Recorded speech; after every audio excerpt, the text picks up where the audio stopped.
Brian, are we live now? No.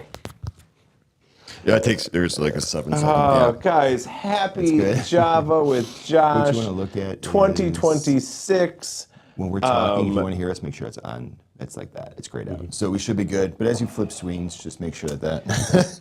You know, when we put this up on YouTube, Dave, are we going to cut out this beginning portion of it that we're 15 minutes late on? Or is this just going to stay here? It's everyone's got to see this. Everyone's got to see how the sausage is made, so to speak. Wow, this is a comfy little chair here, Josh. Dave, cheers. Because you need it. Smile. Is there anything harder in there for you? I feel like you need a little bit of a brown liquor in there to go with it. But you know, Josh, you and Brian stayed positive through this whole thing, and we're here. We're here. Welcome to 2026, everybody. We are a month late into doing a Java with Josh, and you're seeing why here. Actually, you're seeing why because we're late. We've been in the process of remodeling. We've been in the process of building out a new studio. And as I said last week in our... Go ahead, Josh. Keep talking. Dave's adjusting the camera as we talk here. As I said last week, if you were at our event on estate planning, things take longer than you think they're going to take. And I thought this was going to be done in like November. And here we are, literally, if you were able to see behind us right now, you would still see like tables and stuff on the floor. So we're getting there. So we have a whole new set for Java with Josh. We want to make this easier. We want to do a lot more things like this. And we're also changing it up where normally Dave and I have a computer in front of us. And Dave is the one controlling the stuff. I don't know why Dave's just having issues here. But Dave's the one controlling the computer. And now he's not. He has no computer in front of him. He has a piece of paper with what we're supposed to talk about today. No wires. And I'm sure you're probably freaking out. Nope, because I got my man Brian back there handling things. So if you see me running around a little bit, it's because I need to go help out Brian with technical difficulties. He's a much smarter man than I am, but I set this whole thing up, so he may need some help. So Dave's sweating because not only did we wait for the studio to get designed, but we now have 3 different camera sources. Brian, show us a different camera source here. Just give us something you can see. People can see. Oh, look. Oh, hi. I don't know which camera we're looking at, but everybody. It's kind of fun. So look at that. Different things, different ways to look at us in different colors. We're gonna make this. We're gonna make this right as we move through here. So, but I've rambled a lot, and I always start this off with a little story here. So, Dave. Yeah. People don't know how you and I have met before, but we were friends in high school. We played high school basketball together. But you begged to be my friend. I finally said yes. Yeah, I actually paid to be your friend. Yes. But you were a manager at Bruegger's Bagels in downtown Elmhurst. And we used to come there, and you hate being hot. Like, you are a warm-blooded individual. And I remember once I was coming to visit you, like the store was closed or you're opening it or something, and I was like, Dave, where are you? You were in the freezer doing paperwork. Yeah. In the freezer doing paperwork. Yeah. Well, I had something fun to happen this year when we were with the kids. We took the kids to Las Vegas, and we took them to an ice bar. Brian, can you put my iPad up? This is Maggie holding a drink made of ice. She's wearing a parka that they give you to go to the ice bar. This is my boys in the said parka. So this was our ice bar experience. And so this is, I was feeling like you. I feel like you would have enjoyed that quite a bit. Those have always been super intriguing. I think there was an opportunity when Carl and I were in Puerto Rico last spring break. There was one in downtown San Juan, and she was like, that's a big old fat heck no. I got vetoed on that. Maybe you and I can go to one. I'll go with you again. All right, sweet. We did it once, but Missy and I did it once in London way back when, and we just thought that was like a unique London experience, but now I feel like every touristy area, there's probably one in downtown Chicago we don't even know about. Yeah, so. I'm sure there are. Those are really cool. Brian, my mic's picking up fine? Okay, cool. All right, let's start with our favorite topic, compliance. It looks a little butchered because I had to... Well, we'll talk about that here in a second. But everything we're about to say here is for educational purposes only. We are going to get into the market. We're not just going to talk about all of our technical difficulties.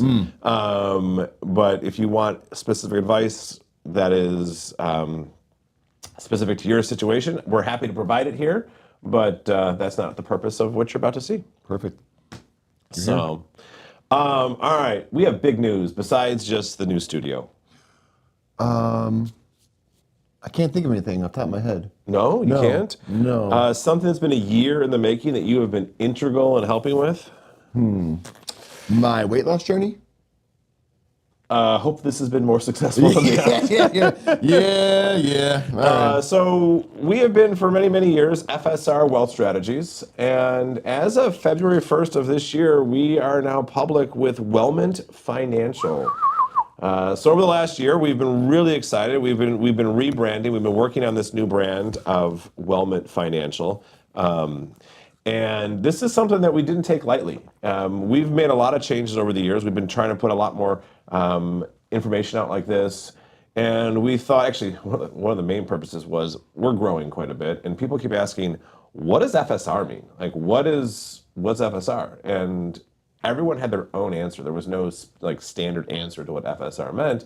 And so what we did is we said, let's come up with a name that we can all be proud of. And so we hired an outside consulting firm, Mike Taylor Consulting. Mike has spent many years working at Procter & Gamble and their brand management and things like that. And he helped us come up with our branding. And you're going to see a lot more of it coming out. But we are excited to roll out the official launch of Wellment Financial. Now, everything is the same, meaning it's the same people here. There's the same ownership. There's been no change in ownership. But now we have a name that we are as proud of as the service that we provide. And so I think that was about all I want to talk about. I didn't mention, we had a record amount of people replying to the email I sent out with like the one day. Yeah. I think there was at least 14 or 15 people asking like, so people who are not our clients, who still follow the show, we made a big effort to notify our clients, obviously, of the name change, but haven't really taken time to notify everybody else that watches our show. So like, is this the same crew? And so those people, hopefully you're watching now, yes, we're the same crew. I tried to respond to you all late last night, hopefully got my responses, but we're the same beautiful bunch of people. Yeah, and now we have comfy chairs and we just sit back in and relax. And then Brian do all the work. Yeah. It's great. So, all right, Dave, what is Java with Josh? Why are we here? Well, Brian, that's a good anticipation, Brian. That was a nice segue into our tagline. But Java with Josh, folks, is Java with Josh for now. The name is staying the same. I think it should be Old Fashions with Dave. However, Java with Josh, monthly live YouTube show where Josh and our team of advisors and wealth managers will get together a few days before we go live. They'll choose a super timely and relevant topic, financial topic, for you retirees and those soon to retire. We then live stream it 10 to 12 minutes late. Why am I looking at that? That's a rookie mistake, Brian. Thank you. We may be 10 to 12 minutes late from when we're supposed to start, but we're here, and we talk about things important to you. And the live stream is actually important because part of me says, well, we could just record this and put it out whenever we want to. But the live stream makes us do it, and it makes us not have to focus on like making it perfect, which I think is, which actually makes us, I liked it better because of that. So. Yeah, right. Keeps us humble. Is that an issue for us? Like the 5 for 5 Arby's. I mean, we could talk about Arby's again if you want, but. There's an Arby's literally a block and a half from here. Yeah. And I haven't been there in 10 years, I don't think. Since they raised the price of cheese. Yeah, probably. Anyways, carry on. I'm rambling again. All right, couple things coming up here. Brian, what do we have? We got the rest of the Java with Josh lined up here. Wednesday, March 18th. Wednesday, April 15th, tax day. Yeah, that was on purpose. That'll be a fun one. Wednesday, May 13th. So they will run smoother, they will run cleaner, and they're going to be a lot of fun to do here. So that's exciting. Radio show. Actually, we got to change this slide. Because we renamed the radio show as the Retire Well radio show. Correct. As opposed to Own Your Retirement. That got rebranded as well. But every Saturday morning from 7 to 8 a.m., myself as well as Mark Elliott, my co-host, does a updated radio show. So it's kind of fun to do that as well. So, Our Social Security events are even up here. Yeah, of course they are, Josh. Gosh, I love these. These are one of my favorite things that we do. Social Security impacts just about everybody that retires. Literally now, just about everybody. And so we have an event, Maximize My Social Security. We do every month. Coming up in March here, March 10th and 11th, we are at the Arlington Lakes Golf Club. It's super easy to get to. Last time we were there, it was a great location for us. Wonderful people at Arlington Lakes, and hopefully it's nice weather and we can stare out at a beautiful soon-to-be, the golf course that everyone will soon to be playing on. Josh, before we went live, Brian asked if he comes to help set up, we can go play a round of 9 while we're giving the presentation. Well, I actually have to give the presentation, and so. So Brian can go hit some balls. Well, you're not much useful either in that presentation, so if the two of you want to go golf. I'll be his caddy. Yeah, that's fine. Can I drive the cart, Brian? That's great. Yes. You know what I love is we actually gave Brian a microphone here, and he hasn't said 2 words into it. Well, I forgot that it was over here, all right? So, all right. Have we talked enough about Shenanigans. that people actually want to get into some real financial stuff? So this is the first time Brian has run the board here. So you're going to have to use your coming back and forth between me and the iPad. Will be. We'll make it work. All right, great. So, all right, let's talk about this year. We're sitting here in February, we're mid-February right now. We're post-Valentine's Day.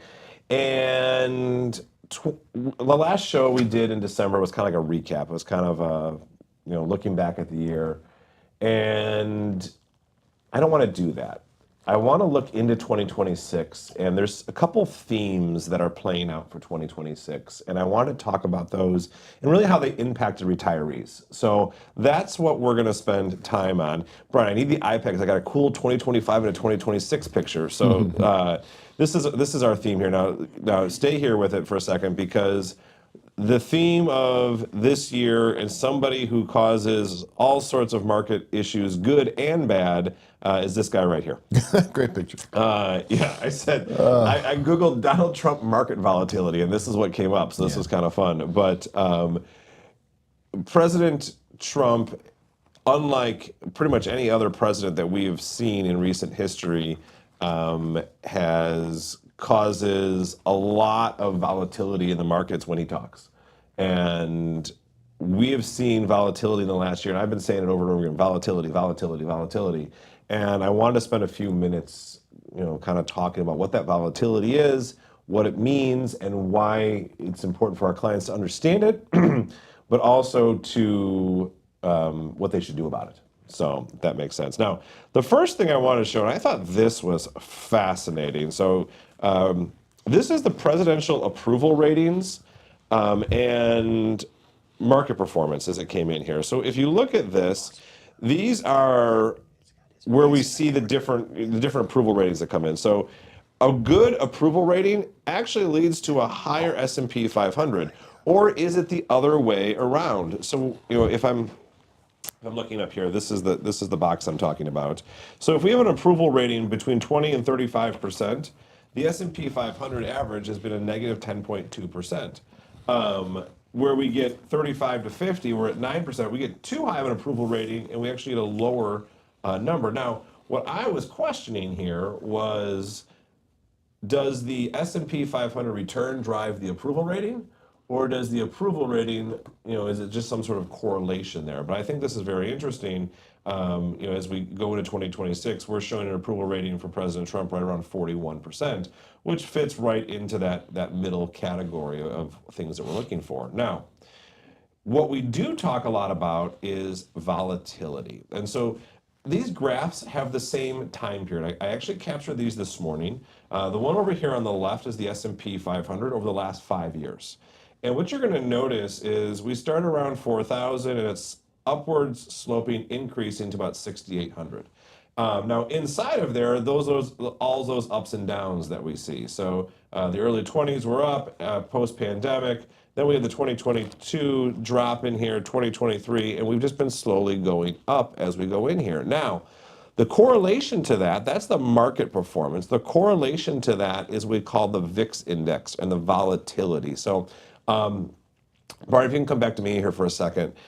Volatility is one of those things that is difficult to understand. Where the market goes up, volatility is the measure of how big the swings are in the up and down. So I showed you the graph that shows you it's going up on a linear line there, but inside there we have all those ups and downs. The volatility is how big are those swings. And so if you're riding a roller coaster, that first big drop is usually the biggest one. It comes way down. That's a big volatility here. And then you have these little ones that kind of chop in there as it plays out. So the volatility is how big are those swings? How much are they going to go up and go down? So it's not a measure of always up or always down, but it's a measure of how much are they swinging up and down. So, all right, come back here, Brian, to the iPad.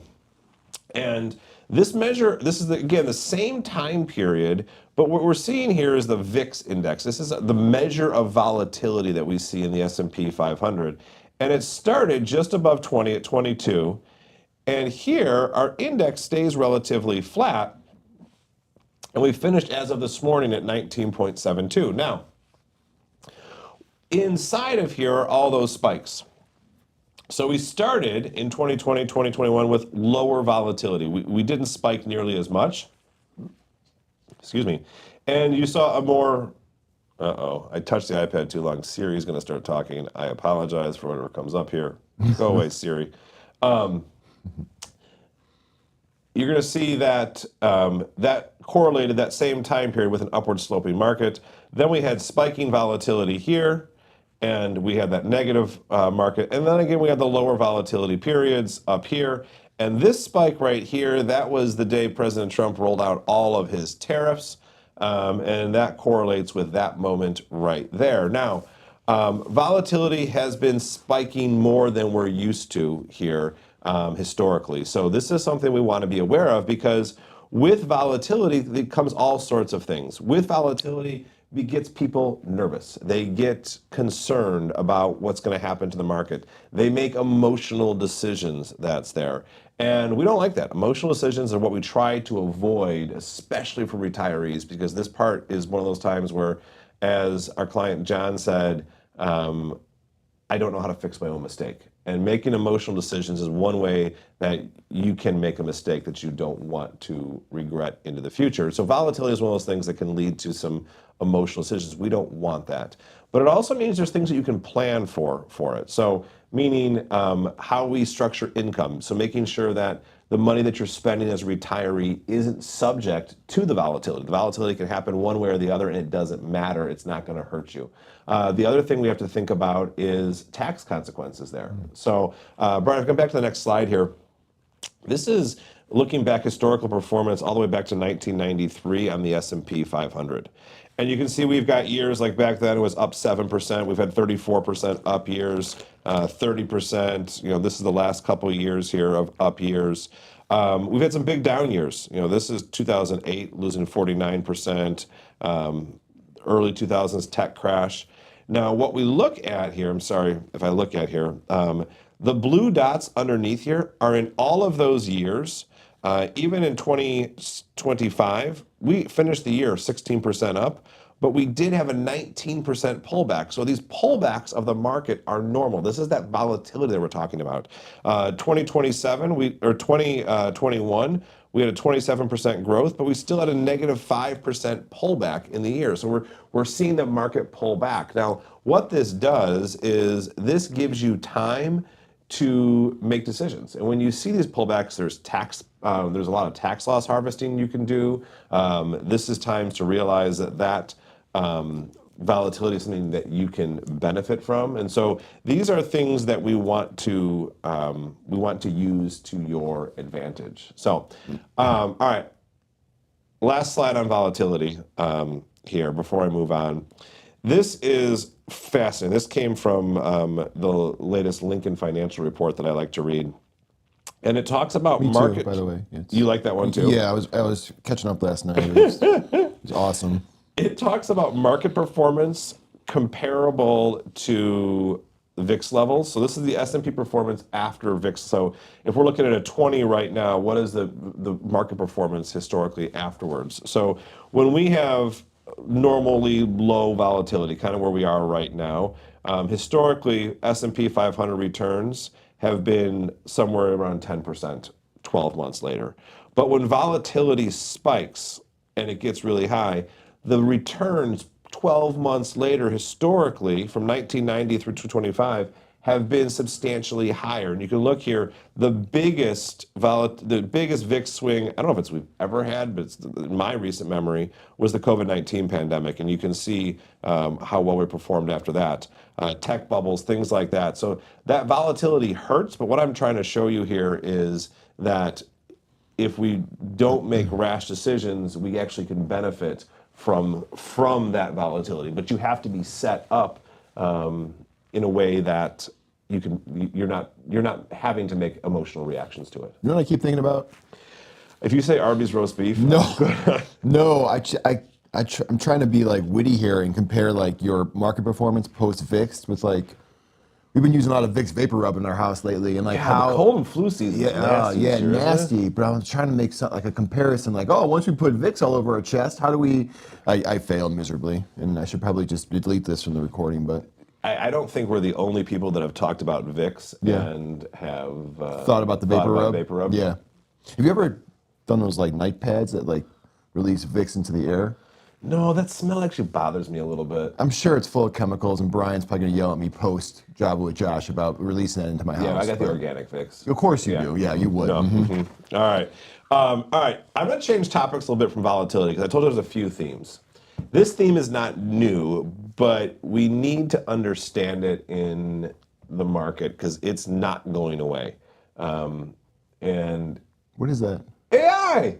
What? Have you heard of AI? No, is it new? Are you actually an AI? You may not be here for real. I could. That was awesome. So, no, AI is here and it's not going anywhere. And Brian, if you would go to this chart, Fidelity came out with this chart, and I think this is fantastic. This is, if I look over here, the time it took for online services to get to 100 million users. So Spotify, which came out in 2008, took them 11 years to get to 100 million users. Netflix, it took them 10 years. Airbnb, 8 years. Facebook, 4.5 years. Look down here, ChatGPT. It took them 2 months to get to 100 million users. This is the fastest adoption rate of pretty much any technology we have ever seen. And so what that has done is that has correlated to some fascinating revenue forecast here. And so when we talk about things, the economy, if people aren't feeling good in the economy, all the tailwinds, this is one of the biggest tailwinds we see out there. This is, again, compounded annual growth of revenue here. In 2022, 132 billion. The B with a billion. 2025 is estimated, but 304. Now we're going up to 400, 512. That's a substantial growth. And a lot of that comes to the correlation of how fast people are adopting this. This is being adopted by industries like crazy. Now, the winners and losers are not just the tech companies here. And so this was kind of a fun one. And this was I saw this again from the Lincoln article. This was fascinating to me. Today's winners, it points to it right now, these are the AI infrastructure. This is the chip makers. This is where we're seeing NVIDIA has skyrocketed, all the energy companies. We're seeing some big winners inside of here. But we're seeing a lot more. It's also driving up earnings in different areas, including utilities, where we have energy. They need more demand. There's things that are out there. Financial services and banking and accounting, and even in our industry, AI is driving cost down. So that will benefit a lot of the consumers that comes out there.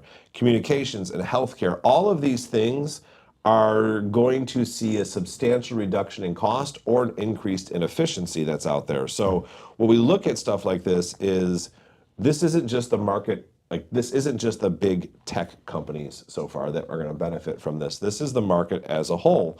In fact, one of the things, I have a couple things I want to show here, but this first one is fun to me. because people say, is the market overvalued? Aren't we just in a dot-com crash again?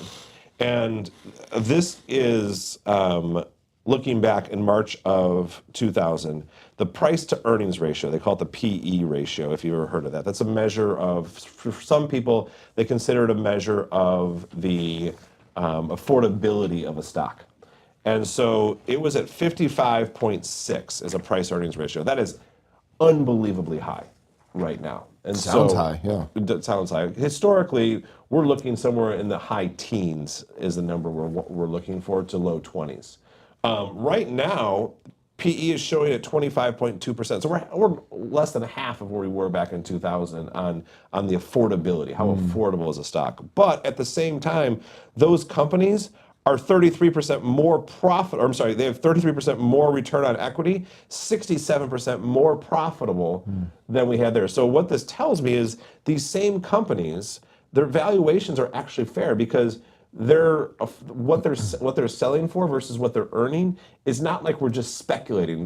The early 2000s, we were just speculating on these companies, what's going to make it, what's not. Now we actually have earnings to back up a lot of the valuations that comes into play. So that to me is exciting. And what that is being said is that is driving is something that I think we're going to see this year is earnings that are being broadened across industries, not just the Magnificent Seven, not just the seven, not just Facebook and Nvidia and Google and all those. Tesla, those are the ones who drove the market performance the last few years. I mean, without them, we actually probably lost money in the market in the last couple of years, but they have driven a lot of the performance. Now, that being said, the expectations are to have those earnings being broadened out across different industries. In fact, I don't have the exact number. We talked about it in the last What's Happening video that we did, but it's the earnings reports for January just came out, and the number of companies that outperformed their earnings expectation was substantial. I want to say it was like over 70%. And so when we see three, I thought the number was three. Three, you were looking for three? Yeah, but I was clearly wrong. VIX. Yeah, yep. Still thinking. But they're That's all. I just can't stop thinking about VIX. But with that being said, why I'm looking at that is this is good news for the overall market. We're not going to be carried by those few stocks as well. So that to me makes me excited. Oh, that's a cool graphic, you Josh. find that? Look at that. What would you do? Wow. I think that came. You ever seen that? I think it's a Dateline show with like John Quinones. I love John What Quinones. would you do? Yeah. And they put these people in really awkward, awful situations, and then they judge them afterwards. I always feel bad for those people. Tangent though, he has a few he's doing podcast series now for NBC, whatever 2020 is on. They're fantastic. He's the true crime, but I just love his voice. His voice is magical. Yeah, he's magical. Kind of like yours. Thank you. I was about to break into song and dance, but now's not the time. So I always have to finish these with what would you do, and what should you do in this? Now more than ever. I mean, a broken record of you have to have a plan that you are comfortable with and that you can stick to. I just showed you two things that are almost contrary to each other. One is volatility is here, and volatility can scare people make bad decisions. The second is AI is here as well, and AI is, I believe, going to make a positive impact on the market as a whole that you should be able to benefit from. And so how do you benefit from AI and at the same time being able to be comfortable in the with the volatility that you're taking, especially for retirees? And so now more than ever, if you don't have a plan that you know is going to be there for you for retirement, that you have the spending, you know where your money is going to come from, and you know it's not going to be impacted by the volatility. When it's not impacted, that means your investments are allowed to take advantage of things like AI that's out there. You've minimized the taxation. You've minimized all of the risk from taxes and governmental entities that you can. You're poised for healthcare. Healthcare isn't going away. Healthcare keeps getting more and more expensive. And lastly, you've set up the legacy that you want to have happen. That is when we find most people can be at their most comfortable. So now more than ever, When's the best time to plant a tree? I don't know. 20 years ago or today? Huh, I like that. Yeah. So to your point. You know, that was way better than your deep VIX cut.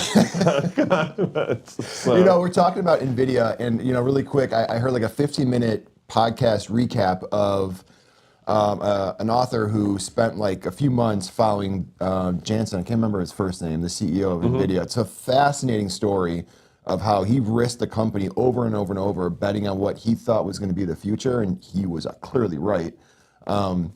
So all I'm going to say is I'm going to read that book, and you know what? Maybe we'll do a book club on Java with Josh. No, we probably won't, but I'll let you know how this book is if I ever get around to reading it. But it seems like a cool story. yeah, no, that's really cool. So, Dave, you were supposed to say some YouTube-y things like that our kids know. Oh yeah, look, YouTube is that's my jam. That's our favorite place to be. It's where I hang out all the time. But hey, if you're watching this, if you were able to get past that first 10 to 12 minutes of awkwardness and Josh and I rambling, do us a huge favor. It'd be great if you could just click on that like button. Again, it's true. Every episode we get more and more people who are searching for topics like in retirement, and YouTube will put our show up to the search results. So the more people like it, the more YouTube trusts our show, and they'll put it up there for more people to see. And our show does grow month to month. So please hit like, and then if you want to subscribe, awesome, cool. I'll still continue to email anybody who's on the list. You can go to javawithjosh.com. I better make sure that link works with a new website. It probably will. You can go there and you can enter your email to get updates. So yeah, I just created more work for myself. Thank God you're doing something. Wow. You should have seen him before here, guys. Like, he was sweating bullets. And, It's great. I knew it'd be fine, even if we're a few minutes late. So thank you for sticking around with us, I should say. And I really, this felt comfortable to me. I liked sitting here. This worked. Great. And Dave? It's only going to get better from here. Brian, right now I'll be hitting that kind of like end of show. And then, yes, you get the music playing in the background. Yeah, maybe, possibly. Hey. Brian, thank you.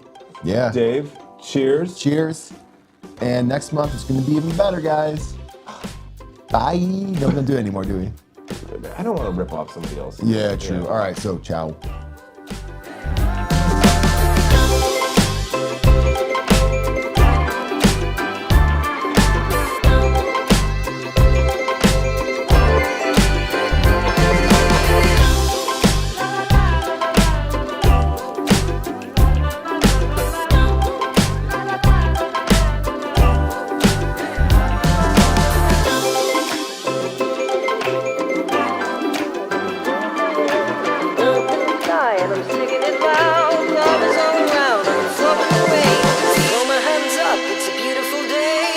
Shining bright and it's going my way. Birds in the sky and I'm singing it loud. Love is all around and I'm flowing away with you.